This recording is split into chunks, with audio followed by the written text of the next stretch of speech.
All right. Storm surge. Carolina Hurricanes. The storm is surging. Cole, welcome back. Good to Welcome see back. you. Yeah, Thank you. man. It has been, well, first of all, before I do that, I need to make sure that I tell the listeners, make sure you guys go like, review, subscribe. If you are an audio listener, go subscribe to the podcast. If you watch it on YouTube, subscribe to the podcast anyway. All those numbers help. Review. If you love it, review. If you don't love it, you can review anyway and just lie and say you love it. Who's it going to actually hurt? Like the videos, leave comments based on our opinions and what you feel about our opinions. So let me make sure I get that out the way. Cole, the Carolina Hurricanes have won 7 in a row. Another great week, 3 and hmm 0. And this wasn't just like a good week. This was a dominant week for Yeah. them. Um, I I didn't check how many games back they were before this week, but again, like I said, 7 in a row, 3 this week. Your thoughts overall about just the way the Canes are playing hockey? Yeah, I think the perfect word to sum it up for me is clinical. Everything we do looks like it has a purpose. The passes are intentional, the shots are intentional, and it shows on the scoreboard. So that was exactly where I wanted to go with it, was kind of what you think is like different about the way the Canes have been playing hockey over the last, they're 8-2 in their last 10, 7 in a row. So they've been playing over the last 10 versus, the rest of the season where it kind of seemed like they were just kind of going through the motions. What are you like? What is it? And you might have just said it, but like, what is it about their game and what they're doing or how they're operating that is taking them, I guess, to a new level? Yeah. Yeah. Well, I think first of all, morale is a huge part of sports just in general. So when you feel good, you're going to play good. And I think their confidence is all time high right now. So as they're making these plays that they may not always have the most confidence in, going into it with a little bit more confidence obviously helps the execution. So to me, it's cycling the puck well. It's keeping the puck in the offensive zone and clearing the puck a lot on defense. We've spent majority of the time the last couple games in the offensive zones. I know a couple of the goals we scored in Philadelphia were because we had sustained pressure in the offensive zone. I mean, a solid 2.5 minutes in the offensive zone when you don't give them a chance to change, goals are going to happen. So ultimately, I think it's just been relentless pressure along with, just being dominant. We've played extremely well over the past couple weeks. Do you think that the fiasco from the trade deadline and just the way some people have, just with some of the comments that have been made, some people feel they're a little too good to be a Hurricane. Do you think that any of that like adds a little bit of motivation? I think that players, when they get traded, naturally are going to be a little bit more motivated. Um, especially if they are getting traded in the last year of a contract, trying to earn a contract, or if they're just like, oh, they thought I wasn't like good enough, or they didn't want to keep me, or whatever it is. Do you think that there's some sort of extra like, oh, you came on? I'm speaking of one person in particular. Oh, you joined our team, and in 3 weeks you were ready to get out of here, and you never really wanted to join. Like, who do you think you are? Like, do you think there's part of that? Or are they just playing with a little more fire, hitting a little harder? Like, what would your take be on that? Yeah, I would say it's got to play a factor, right? You were part of a locker room, I was part of a locker room, and the conversations and the emotions in the locker room obviously portray to the ice. If I was on a team where somebody came in and was supposed to be this high value transfer player and they didn't want to be here and were very vocal about it, obviously that's going to put a damper on the team, which is what I think we saw when he was here. And when he's out of the lineup, I think it also does spark a huge fire. So to me, I would go to them and say, yeah, I think they're proving a point right now, especially because am I wrong in saying they're undefeated since trading him, Yeah. or are they? Yeah. Well, I mean, again, they traded him right at the deadline, right? And that was less than seven. That was what, last week. hmm Um, so I mean, they haven't lost in a week. We know that for sure. And I know last time we talked, they had like the new guys, their first game came in scoring goals. One of the things that you mentioned, you had texted me, you had said, we're like shooting with purpose, like it doesn't feel like we're shooting at the chest of the goalie. Um, hmm and maybe that's another source of this, like, again, just all back to being clinical and everything has a purpose, which it didn't always feel that way. So, um, I mean, look, they're playing good hockey. as far as like we can tell how great the team is, like how great the team's playing.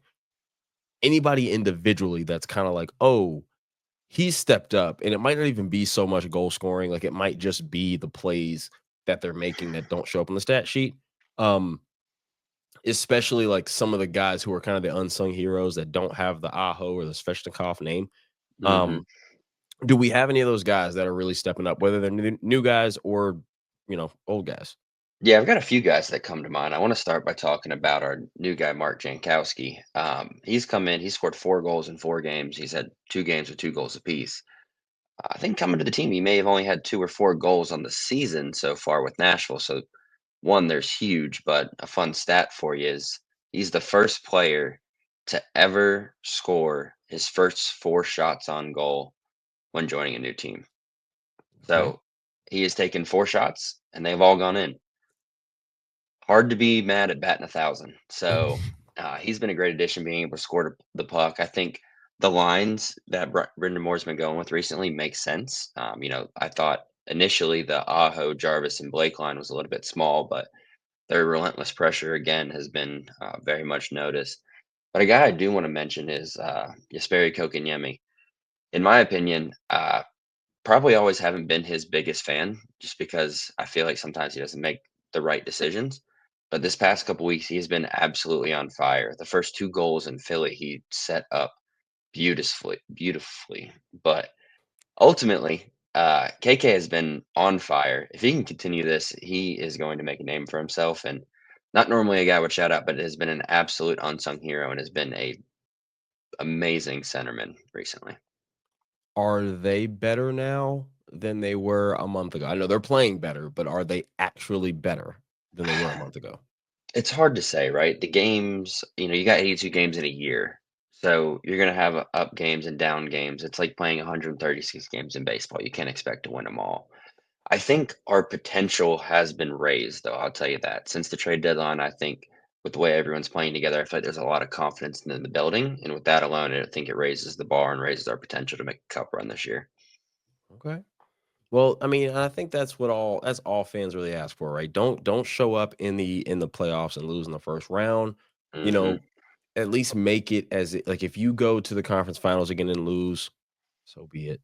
You lose to a better team, so be it, right? Like I Hmm. remember like 4 or 5 years ago, it was always the Bruins, and it felt like we were playing hard but getting a little outclassed. They just kind of had more skill, right? And then it became the Rangers, and like so I think that fans in Raleigh won't mind so much. It's been kind of a turbulent season. It feels like they've been all over the place, up and down, and I think that the team coming into the season was not the team we had the last couple. And then I think that it was hard for Carolina fans who had finally got used to kind of consistent, at least regular season success.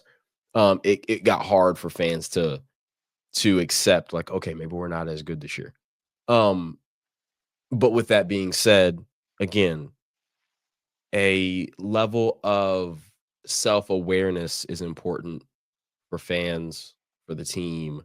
And hey, they're playing hard, they're playing tough. They go out there every night and hit you in the mouth, which is Carolina Hurricanes culture. Play fast and play physical. Um, and I think that yeah, they if you lose before the conference finals, but you're losing to Washington, like you're losing to someone who's been a better team all year. Cool. Now you can't go lose to the Islanders. You just can't do that. And so hopefully, like you mentioned, we talk about the potential being raised. You've raised the floor. So at Carolina's absolute worst, they're not losing that kind of game. Hmm. As opposed to all of a sudden you look and they're like, oh wow, they're actually about to lose this first round series. Yeah. Now, I will say, being that we're pretty close to the end of the season here, I think there's about a 90% chance we do play New Jersey round one. Pretty typical Okay. matchup for us. I know we've done that, I think 3 out of the last 4, 2 out of the last 3 years, we've played New Jersey round one. And I know we mentioned a little bit last week, but with their big star going down, I think we've got a good chance at winning that one, at least past the first round. And I would expect us to. One of the things that when you go on a run like this, you kind of like as a you like you said, we've both been in locker rooms. Every team just becomes another team, right? Like when you've won 6 in a row, you're in such a rhythm that it's not like there's no such thing as letdown games because um, you're not getting up for a specific game. You're just like building on the previous. So Mhm. like the next game, they've got the Sharks, and the Sharks are not good. But the game after that, they've got the Kings, who are solid, and that's like a what you call a trap game. All right. Well, they Mhm. played Saturday. They got 5 whole days off, and then they'll play Thursday and then Saturday.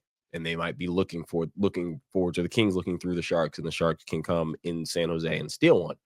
But it feels like when you're on a 7 game win streak, you're like, all right, yeah, who's next? Like we're just here to kick everybody's ass. I mean, absolute dominance. They've won the last 3 games combined 13-3. Like it's not close. 4-1, Mhm. 4-2, 5-0. So um Yeah, I feel like at this point in the season, kind of piggybacking on what you said, every game is circled on the calendar. Every game has an implications. You can't take one for granted because, I mean, even though seeding is almost solidified in our case, just for the playoffs alone, the momentum carried into it is what is going to be the biggest factor. I mean, I'm looking at the rest of this month and you see Sharks, Kings, Ducks, Predators, Canadians, and Islanders. Like, I don't see any reason they can't rack off another 6 and hit this to 13. Now, 13 games in a row is a hell of an ask. Right. Um, so you just think with how physical hockey is, and something is bound to happen the way the puck bounces sometimes. You know how that goes. It hits the Mhm. crossbar 3 times for you. It bounces off the back of your goalie's back twice into it's just like the way the puck bounces. But I mean, it's one day at a time, right? You go handle your business against San Jose, then you go handle your business against LA. And now that's kind of a road trip. They were just in Philly, then they go to San Jose, LA, Anaheim before they finally get a 3 game homestand. But again, like I said, I don't see any reason why they can't rack off 13 this week, specifically the Sharks, the Kings, and the Ducks. If I were to give you, 1.5 as the spread, I would assume the Canes are the favorite in all three. Would you take them minus 1.5 in all three? I would definitely take a -1.5 against the Sharks to start out. You know, for me, it's there's so much young potential on that team. They've got 3 rookies who are just lighting it up whenever they're on fire. So although they're only an 18-win team today, I think over the next 4 to 5 years, San Jose will be a very good team. But yeah, give me -1.5 for the Hurricanes, and I'm gonna smile about that one. The Kings, like you mentioned before, it is a little bit of a trap game. You know, the Kings have lost 9 games in overtime this season. So, like you said, 13 stuff. To me, it comes down to one of these is going to fall, and if it's going to be one of them, I think it's the Kings. Although I wish it wouldn't. But maybe one I would stay away from just with everything going on. And then the Ducks, yeah, that one should be a pretty cut and dry game again. I think our lines match up really well with theirs. I think 1.5 for me is safe. Okay. All right. So look, I'm gonna hold you to it. I'm gonna write these down so that we can see just how accurate you were. You've got minus 1.5. So you would probably pick the Kings at plus 1.5 then. Yeah, that would Um, be pretty safe. Kings plus 1.5. Um, a and then big King. one, if we're betting, a big thing I always like to do is I like to take the opposing goalie over on saves because, like we've talked about these last couple weeks, we like to shoot into their chest and we do get a lot of shots on goals. So over saves for the opposing goalie is typically a safe one.